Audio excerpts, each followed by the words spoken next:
Når solen står op, er der noget helt særligt ved at være ude i naturen. Morgen bringer en ny chance for et eventyr. Med mine billeder håber jeg at kunne inspirere andre. Inspirere til selv at tage afsted. Uanset om det er i nabobyen eller på den anden side af jorden, er der altid unikke oplevelser at finde.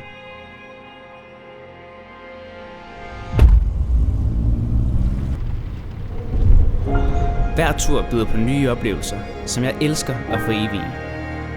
I naturen bliver jeg mindet om, hvor lille jeg er i forhold til den store verden omkring os.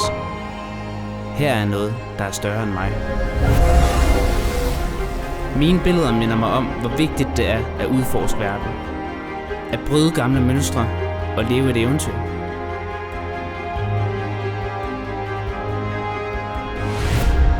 Jeg håber, mine billeder kan inspirere dig til at tage på dine egne eventyr.